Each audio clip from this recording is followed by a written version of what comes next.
comes to the December 7th general elections, your election headquarters is zooming in on women in some crucial constituencies. We call it Women, Power and Politics. And here we are today visiting the Tema Central constituency to meet the NDC's parliamentary candidate, Ebi Brights. With a voter population of over 60,000, incumbent Member of Parliament Kofi Brako won the seat in 2016 with 28,334 votes, representing 68.14%. And the NDC's Ebi Brights got less than half of this, 12,937, representing 31.11% of the votes. Ebi Brights, a development communicator, is in the race again this year. We've come to visit her in the constituency to find out how she's preparing for the December 7 polls. I congratulate you and commend you on your bold initiative to improve the lives of the women.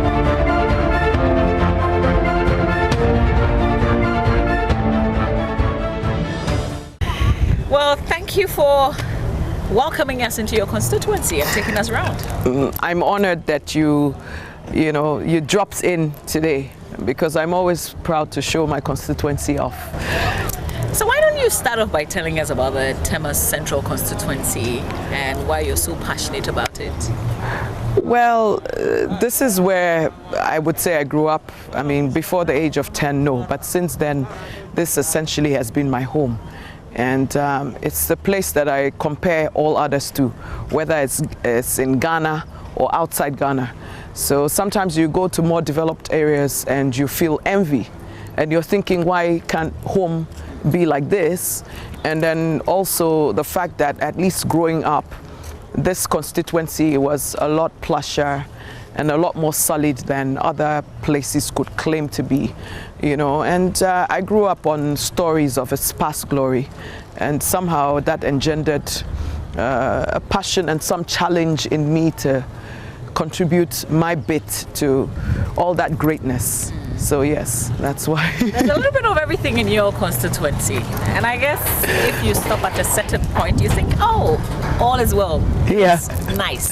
Absolutely. But that's not all. So explain the different parts of Tema Central to us. Well, one of the reasons why I lured you here, as opposed to just, the plain nice streets that you probably went through on your way to us, is because we can't look realistically at development without looking at the truth of our situation.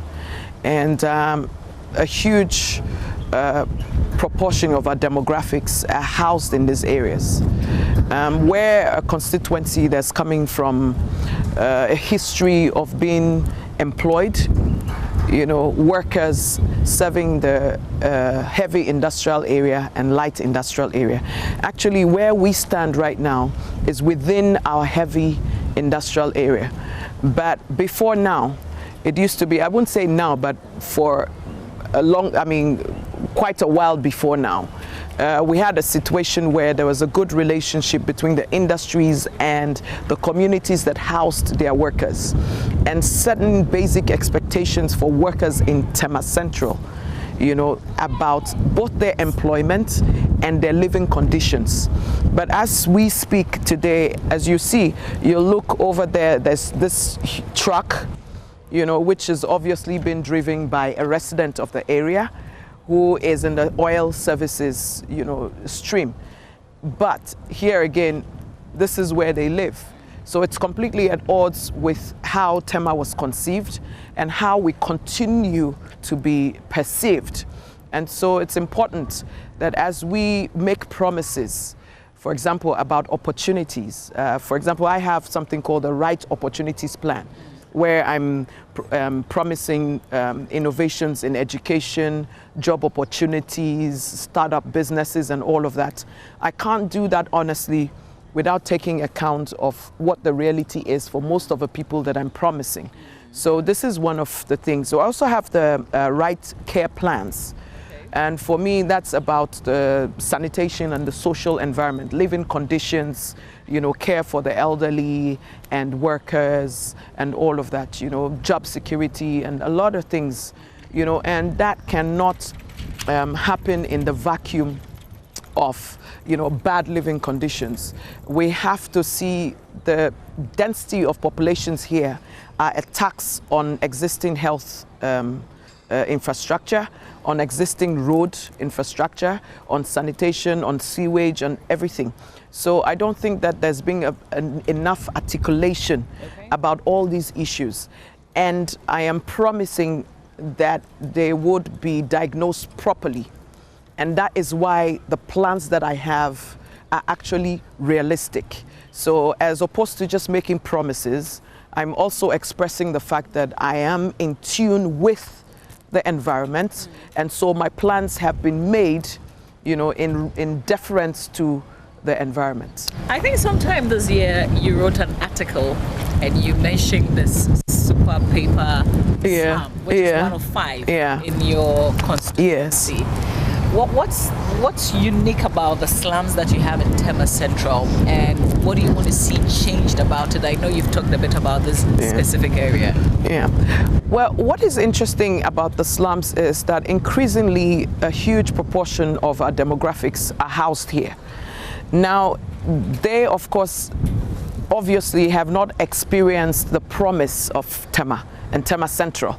So these are the people you have to carry along, not only from changing their circumstances, but from changing their mindset and their expectations before you're able to see a constituency that is broadly, progressive. So if you have such disparity and you're not able to carry along the minds and the ownership of people like this about a dream that is possible, they can't identify with it. And you would end up having an MP who is only representing the needs of only a small section of the constituency and not able to get buy-in from the rest. Now, my first set of plans actually is the right accountability plans. So the accountability is about that kind of transparency. And so you can't have accountability when you're not starting from the same place in the first place. And we have to carry these people along with us. So I think it's a responsibility for all of us who have experienced Tema Central in its shine to get these people to say, hey, look, trust me, this is not heaven yet. We did experience a bit of heaven.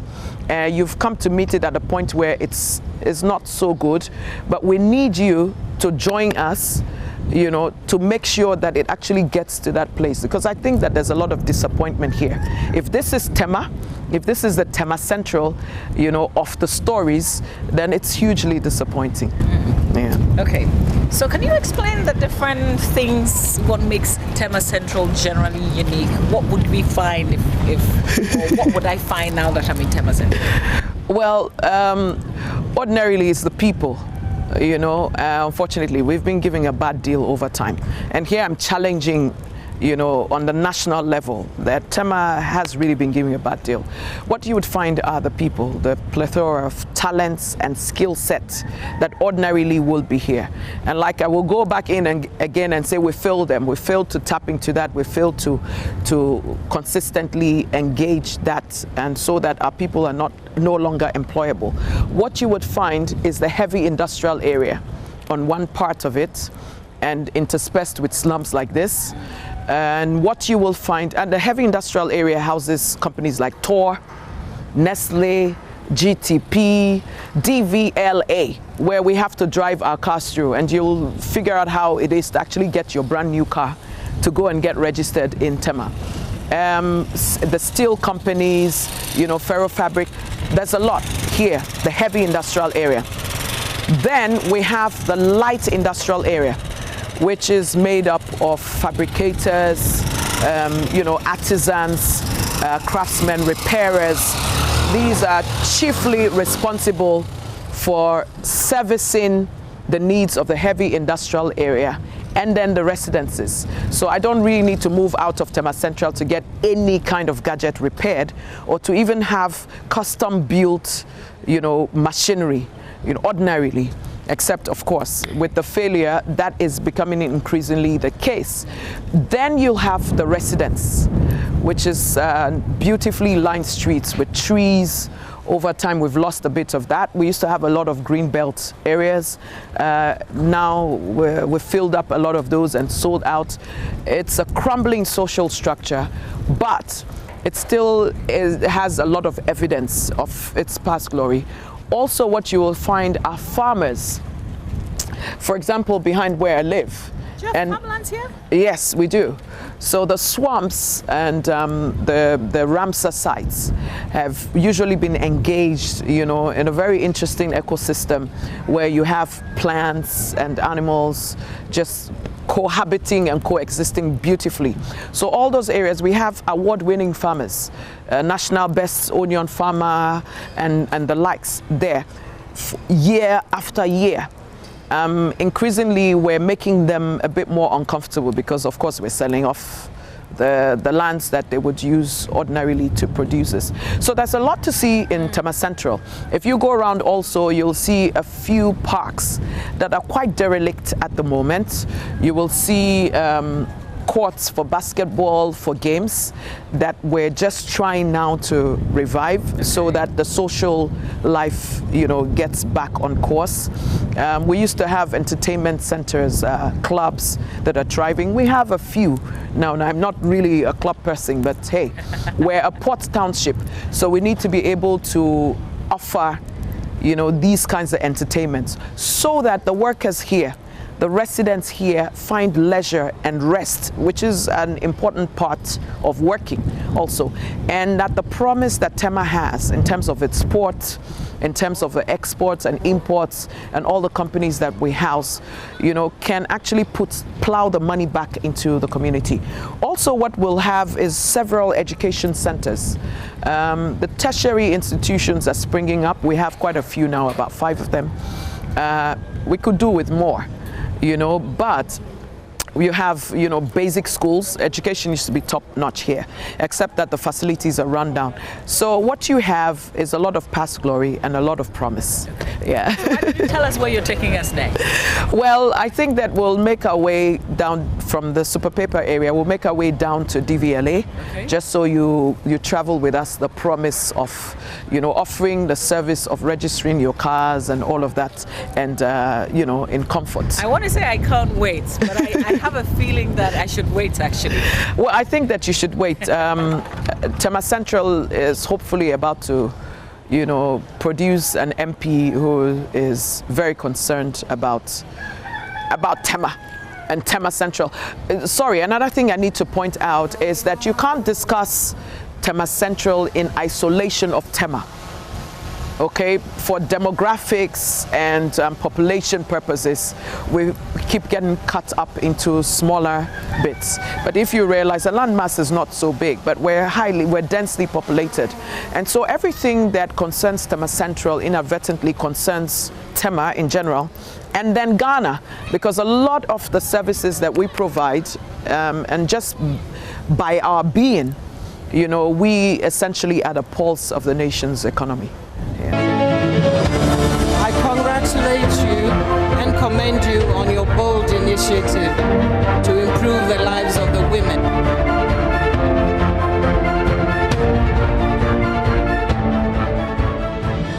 This is the hub of what exactly? Well, this is the hub of the artisans. And this whole area is typified by outputs such as we have just to our left, where you have Master Kofi Rescue, for example, who actually fabricates ovens. I mean, these are ovens that are used by the bakers within this country and are actually exported to neighboring countries. So it's huge business, but in a very small and undervalued area. You have manufacturers like Everpure and, you know, many other light manufacturers, the repairers. I mean, you have a Boso kind for spare parts, but the work for, you know, repairing of cars, including salvaged vehicles that have actually helped a lot of us, I mean, over time, is done here in this industrial area. So that's why for me, when I talk about education opportunities under my Right Opportunities plans, I'm envisioning a situation where we're able to train people here technical and vocational skills. Not only, for example, on the national level, my party has in their manifesto, technical and vocational education being free at the secondary, and tertiary levels. But also we have NAP, which is a National Apprenticeship Program, where for an area such as this, the promise and the opportunity is the fact that for young people desirous of learning to work with their hands in a profitable way like this, number one, their apprenticeship fees are paid. There's an incentive given to their masters to actually train them. They're giving an allowance to support them, because most of the challenges with learning a trade, as we have discovered, is that we're not able to even support ourselves as we, journey back and forth to work and all of that. And then beyond that, also the promise of tax cuts and breaks for small businesses and startups. And I mean, on a local level in Tema Central, I was already envisioning on putting a significant amount of attention and galvanizing the community support for startups and small businesses for our youth, because increasingly you have the residents aging, being on retirement, and as our social structure is at the moment, we're very dependent on the younger generation to support us. But if you have an aging population and the younger ones don't have employment, then that is a challenge. So you're looking at a situation where residents, the younger generation, are encouraged to stay here because there's now work opportunities here. And that will come if we revive the essence of places like our light industrial area. So if you look around, I'm sure that you will notice that we don't have as much infrastructure and amenities as we should, but there's also a lot of opportunities if we're able to give them the boost for starting small businesses. Tax cuts, income tax, no income tax for the first year or so for small businesses to medium scale businesses and all of those things. Then we're encouraging entrepreneurship. Now, entrepreneurship not necessarily being one-man businesses, but businesses that employ others. So we're looking readily at this job explosion, for young people, so this is what I'm envisioning. And we're starting to do the hard work, because the more we engage the community and the people that provide training, the more we understand how to guide career choices, the more we understand how to recruit even the people that we're training, the more we engage, the more of the necessary components we put into our grand plan to support that kind of education. Great. I congratulate you and commend you on your bold initiative to improve the lives of the women.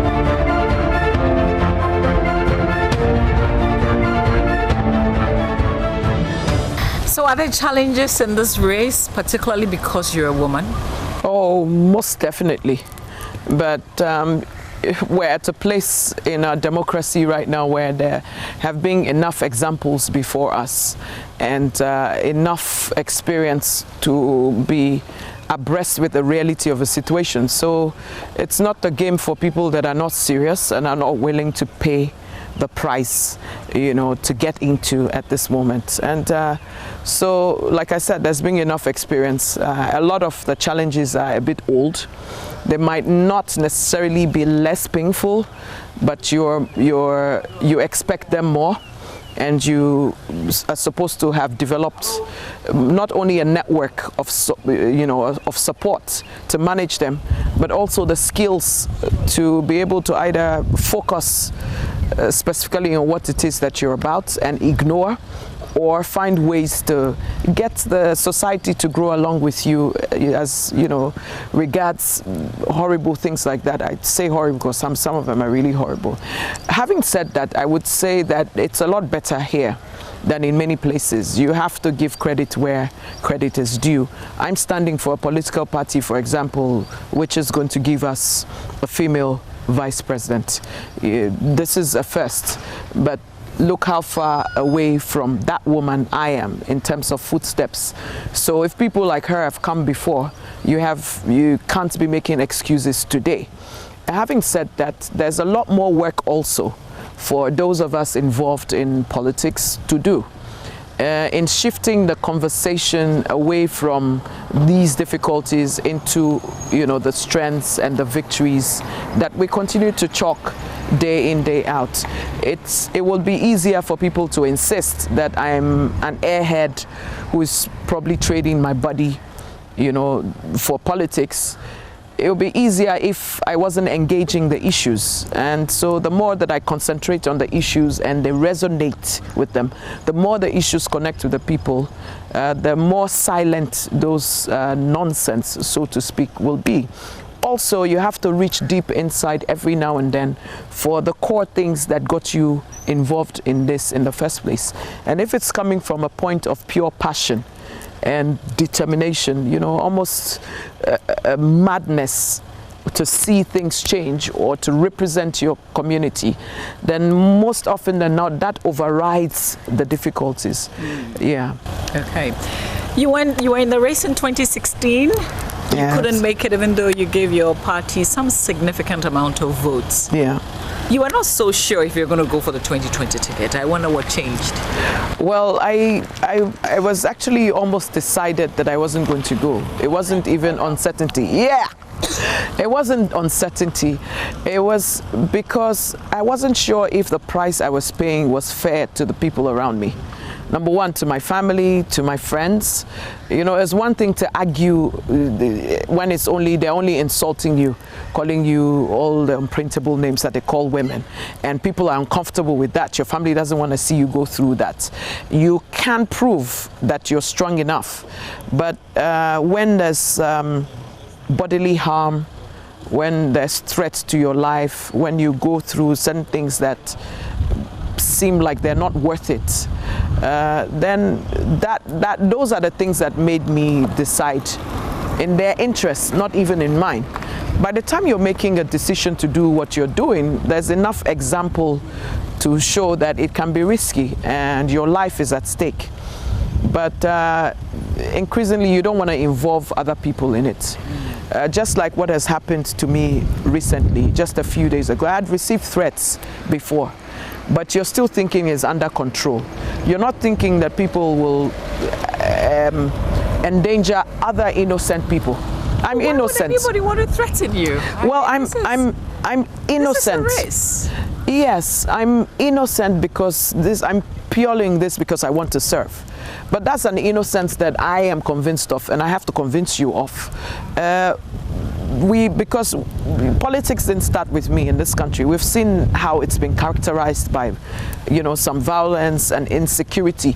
So I'm not going to talk as if I'm a pioneer in that area. However, you're thinking that the risk is only to you. And when you're the only one to worry about, it's easier to take it for granted. Right now, I'm a new mother. My son is only 3 months old. It gives you cause to pause. The fire incident in my house just a few days ago. How did that happen? We're not sure. The police and the fire service haven't released a conclusive report on it yet, so I'm hesitant to talk. But it does smell fishy, and thinking that many more lives than mine were at stake. Not even that of my family alone, but the possibility of harming my neighbors who have not engaged in a social contract, with Tema Central or with Ghana. Those kinds of things give you pause, and this is the price. Because these are vehicles that you use for your campaign.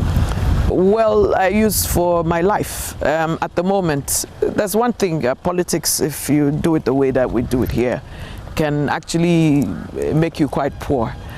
But then again, you're rich in the social, how would I say, in the goodwill. The car, for example, the Mercedes-Benz GL 450 belongs to my brother, my elder brother. And, he wouldn't ordinarily have given it to me, but for the fact that I have his nephew, whom I have to also take to hospital, and the fact that I'm moving all around, they're concerned for a certain level of comfort and safety for me. The other small car is for my assistant, David. You know, it's not like the nicest car, but we call it his Lamborghini because he loves it. But these are vehicles in good condition. Oh, absolutely. Both in very good condition, except for the fact that over the past couple of months or so, the tires on the Mercedes, which is what I am driving, you know, up and down, has been slashed, you know, yeah, about three times in total. You go out, I mean, you're not even sure where anything happens. When you feel the effect and you say, okay, tires down, because the car is quite sophisticated. It tells you that your tire pressure is low. You try and get where it's safe to park, and then you figure out what is going on. You know, it's terrible. I've had to change. That is expensive. I'm thinking about it. I can't continue buying for thousands of cedis one tire on a big car, you know, when you're running this. And then we changed the tires, all the 4 tires, just just over a week ago, because of the same problem. It's becoming too much. You know, yes. So and these are suddenly, overnight, it just got bent. Well, yeah, we got home about 11, which is earlier. Usually, I'll be getting home about 2:45 to 3 a.m., which is the time that the incident actually occurred. But this night, because we had fundraisers, it was all a very sophisticated day. So we got home around 11. And, you know, my son won't sleep, but that's because he has me at that time. It was understandable. I was tired. But we're just in there after the rain was about 1 a.m. All that was over. About 2:45 a.m. you hear this big blast. Pooh! Pooh!